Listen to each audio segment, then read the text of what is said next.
Hey, what's up, backers? We're here with Dan Hong of the development team Limvander, alongside of myself, Thomas. How's it going? And we are here with a pile of things to show you, some of which is the evolution of our legacy games and what we have planned for Gascony's Legacy. So let's dig into this, shall we? What do you want to start with first? Let's look up the components and see how things have evolved over the last few iterations of Legacies. All right, sounds good to me. So let's start with the, let's go down here and start with the character sheets. So the biggest thing about the character sheets we're noticing here is, for those of you who are new to the situation, to this whole backing thing we've got, this was the original design for Albion's Legacy, and so we've had the character sheet at the front, we had the artwork and stuff on the back. One of the big things we noticed is that it was very difficult to see the art while playing the game because you're covered in all kinds of like cards and tokens and things, and so one of the big requests we had was that people wanted to see more of the artwork while we're playing the game. So in our second game, Showa's Legacy, which I can't seem to pick up right now. In the second game, Showa's Legacy, we actually did just that. We combined a character sheet that happened to have, focus there? There we go. We combined a character sheet that happened to have the artwork on it as well, all of our wounds and stuff, and all of our abilities and things down below. So that was a really cool evolution. And the third evolution of the character sheet, with Sherwood's we ended up having a side A and a side B, each of them with alternate abilities that our backers got to make. Thank you, backers. And then we went to Neverland's Legacy, and when we got to Neverland's, we actually had a different kind of design, but at the same kind of like the same feel and the same family, where we got to put the despair on the character sheets themselves. And the alternate side of the character sheet has the AI version of the game, because in Neverland's Legacy you're bouncing back and forth between playing the Lost Allies and Hook and the Pirates. And so then that leads us to our design concept for Gascony's Legacy here. So as you can see, a lot of the same elements are there. We've got the banner and the wound and the destiny track and everything. It's all pretty much the same kinds of assets, but on these character sheets here we've got the different combo abilities that you can make with your Stones of Chance, and these Stones of Chance are going to let you be able to play the game. The support ability is the ability you're going to use to support your other players. Like, in other words, you can't actually activate your own support ability. Somebody else activates your support ability and then gets to use that from your character. It creates the cooperativeness element of it. And then, so we got your artwork and stuff here. Now on the back side, ta-da! It's just one of our production samples. On the back side, we're going to do full art and potentially a part of our level up mechanic that we're working on. But we don't want to give away too much on the level up mechanic right now. Alright, so now we're looking at the difference in the dice. So in Albion's Legacy, we used them to hit target numbers. So we here having 4 boots and we rolled them. And in Neverland's, we used them to see what kind of actions you could perform. Now in Gascony's, what we're going to use is, as you roll them, you get recipes on your character sheets and sometimes on your items and things. And lets you, if you could get the recipes, you can then activate that ability. On top of that, there's going to be still a global all-for-one. Oh yeah, the all-for-one card. Which you can lock a dice in and pass it on to the next player. And if all that recipe comes up, then we can activate this once per round special ability. Yeah, which is really kind of a cool thing. And speaking of these all-for-one cards, it's a good segue to jump into these all-for-ones. But before we do that, just a last-minute touch on the dice. So as you can see here, the different flavor of dice, Albion's being gold and red, and Neverland's being purple and gold. Well, in Gascony's, they're going to be blue and gold. So we're sticking with the color and the theme here. Over here, we've got the all-for-one. Let me just zoom in here. Okay, all-for-one cards. So what we're doing here is, in Albion's Legacy, we had these things called virtue plaques. They're punch boards that have special abilities on them. And these special abilities went on your character sheet. It was also considered part of your win con or lose con in the game. But the idea behind these virtues were kind of fun and cool. We haven't brought the virtues back in Sherwood's or in Neverland's, but we are going to use the plaques in Gascony's Legacy. These all-for-one cards are no longer going to be cards that you're drawing with the recipes on them. They're in fact going to be plaques, and these plaques, you'll flip a plaque over, and that's the current all-for-one that you're going to have available. And on it's going to have your recipe, it's going to have your description of what you get, and you're going to have a limited amount of them in the game. Of course, anything we say here is subject to change based on testing, but generally this is how this is going to run down, and that there is your dice and your all-for-one mechanic. All right, so we see here some early prototypes that I made from scavenged. Who's that there? That's Gawain. This is Gawain, but it's D'Artagnan. You took a Sharpie, turn up the light a little bit there? Yeah. Oh, who's that? That's Athos. Did you just draw on Lady Ragnar? Yeah, I definitely did. I'm really proud of this one because you can see him holding the ring. Hang on, let me get close. But these are also the prototypes for the enemies. Here, bend them back a bit. Yeah, here we go. So there's D'Artagnan, aka Gawain, and then we've got Athos, aka Lady Ragnar. And then moving on more towards our closer finished prototypes bend here. them back a bit. Yeah. There we go. So Athos, and then D'Artagnan there. Yeah, that's good. So these are just the prototypes. All right, and you can see here we have what like I affectionately call the hula hoop, which denotes that which way they're attacking or defending. So you can take the hula hoop there, flip it, put it down.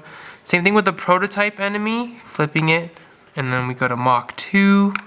And so it's interesting the decision of going from square to circle here. Why did we do that? It's easier to manipulate the board. It goes with what we've been doing. Exactly. And it's we go back down here to the brand. You look at the evolution of our tokens. So these are Albion's Legacy tokens. These are the bad guys, some of the bad guys from Albion's Legacy, witches and traders, dragons, Saxons, all that stuff.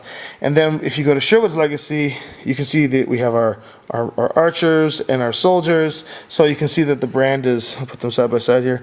You can see that the brand is very, very consistent. And then when you move over to Neverlands, it's a little more colorful, but that's because Peter Pan is colorful, and that's got its own brand thing. And if you compare that to the rest of them, it still looks like it belongs in the family in some capacity or form. And then eventually you move your way over to what we've got sort of built here. Now we are just using some of the artwork from Sherwood's to help build us these prototypes. But one of the big things about this prototype, if you notice, is the directional cue. Oh, lenses, there we go. So what do we got there? So over here we have this is a guard for now. I'm going to change the look of this. But going with the flipping theme, you can see all these things on our board. So the door will flip to be open. You can open and shut the door. Which is awesome. These ones here. And then even our tiles here will be double-sided. So we got dungeon there. But on this side we have castle. So we're doing, really playing the flipping into this. Be kind of fun. So what's going to be new is we're trying to incorporate. You can see here little three-dimensional terrain or objects onto the board. Yeah, normally in the core game, what you're going to get is you're going to get square pieces like this. Yeah, it's going to be square, about this size. That's an Albion's Legacy piece. Just for a second, we're not going to put chained up horses all over the palace, but there will be things like barrels, plants, certain types of furniture, chests, and pillars. And I've got big plans for a chandelier that you can drop on enemies. Oh, chandeliers would be fantastic. Yeah, that's definitely. And these items are going to be in the core game, and basically the basic game we're getting is there's just going to be flat images like this, and they'll be part of the scenery.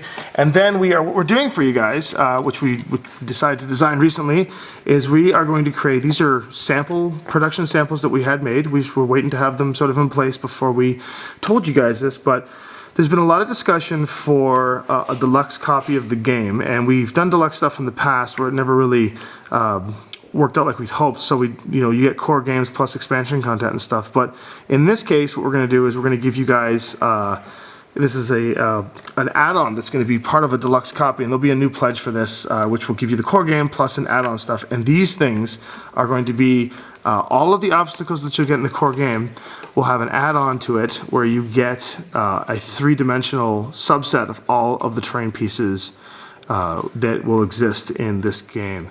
And these terrain pieces are simply nothing different in the function of the game, but than the terrain pieces are going to be. They're just strictly for cosmetics, and as you can see, they're going to look quite delicious. So we're gonna have a barrel. We're gonna have some plants. We're gonna have, and then of course, how they interact is we'll have this will be the same sort of shape as our barrel. It's currently a plant, but it'll be the same sort of shape as the barrel, so your characters can actually go on top. They can hide behind them. There will be stealth tactics where certain characters won't be able to see you if you're behind them. There's just a ton of different mechanics that we can do with three-dimensional terrain pieces, and just enough to give your dungeon crawl a little more pop. pop-up to it, right? So. All right, now let's talk about how the monsters are going to come out. We'll talk about the threat decks. So in here you see American Mini. These cards we did for Albion's Legacy, and part of our evolution was that, the cards were great, but they were small, and, they're sometimes hard to read, and there was a ton of them, as you can see here. There were tons and tons of Albion's Legacy cards, so we decided that in the next game we went to Sherwood's, we did a larger threat deck, a lot easier to read, a lot more to deal with. You could put a lot more information there. Neverland's Legacy, still quite different from the rest of the themes, but it's still within brand of our game. And then finally we're heading toward the evolution of Gascony's Legacy and how threats work in Gascony's based on what it is. So the threat cards here have all the statistics of the guards and stuff that you'll be fighting. Other games, it usually has to deal with the types of spawns that come out. In this game here, the spawn will already be out there. There will be a different mechanic for what is in the rooms based on the scenario. And you have these statistics on how many wounds they have and what their attacks and defenses are and their special abilities, movement commands, all of that. As you can see in the background here, we've got despair tokens, and Dan will tell you a bit about how we've done despair tokens. So despair tokens it's gonna change depending on the scenario you use. Sometimes we'll have them onto the board, which you need to go and then light the flames of hope to change the scenario in towards your favor. Guards in some scenarios will come and try to put the flames out. We'll use some for counting timing within a scenario or a mission, as well as some missions will need you to collect items denoted where this despair is. There you go. So there's going to be a lot of use for them. Despair has been something we've used in previous games. If you remember Albion's Legacy, the despair was actually your counter. They were putting out the flames of hope in the castle, and if the castle ran out of fire, then you lost the game. In Sherwood's Legacy, it was the opposite. You had on the board, you had the village tiles. You had these little despair tokens that you would light.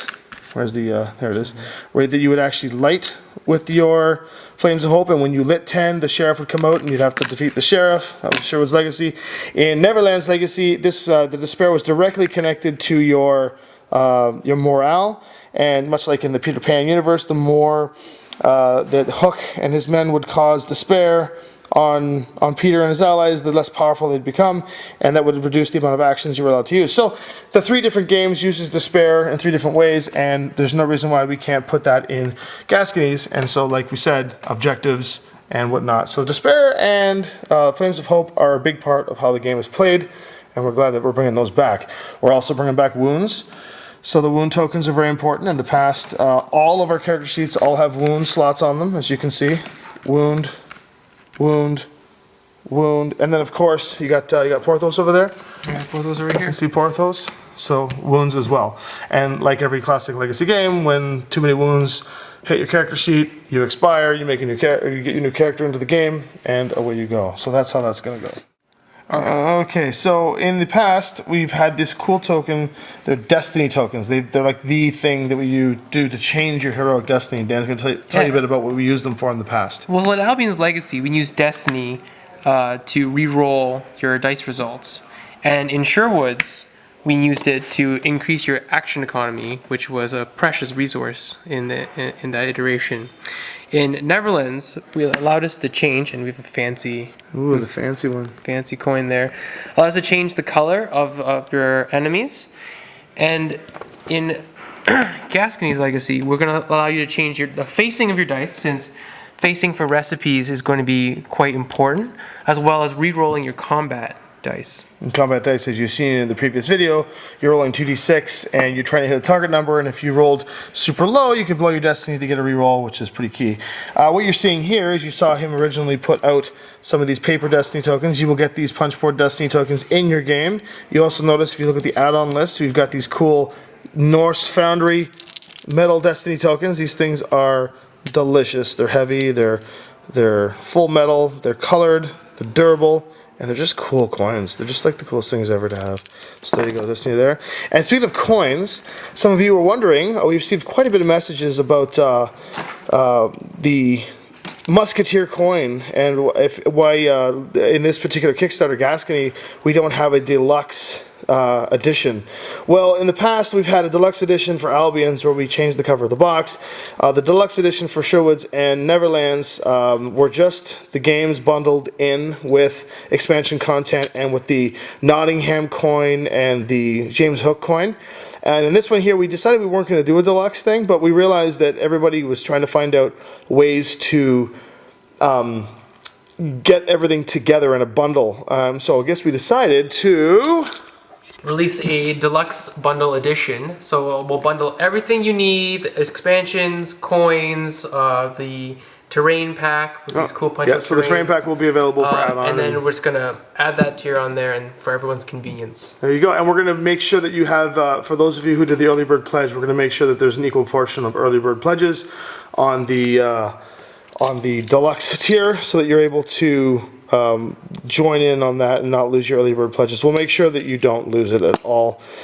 So anyway, that's a great sample of different things that we've done. This hopefully gives you an idea. You can look at this gigantic craziness, Dan. Look at this. Da-da, da-da-da-da, da-da. Boxes and things of legacies, bags of destiny coins. There you go. So that was it. That's hopefully that is something that will help inform you on how the production quality and how the game is going to lay out. Paired with the combat video, that should be enough to get you started. We will be talking more about scenario books and stuff later. Until then, all for one and one for all. Wait, all for zooming. Haha! I prefer my Actually, I really like that. I think. What do you guys think? Would you be down for these kind of hand-drawn prototype versions? Actually, if you want, you can mail us your Albion's Legacy, and we'll get Dan. He'll do it, eh? Yeah, I'll go through each of them. You get like 400 Albion's Legacy things, and you can just do them all. If they mail it in, actually, we can have a little Instagram photo of all my prototypes that I've Sharpied over for every one of the games we make. There you go, guys. All right, check it out. Thanks a lot for backing us. Please spread the word, and we're out. We out.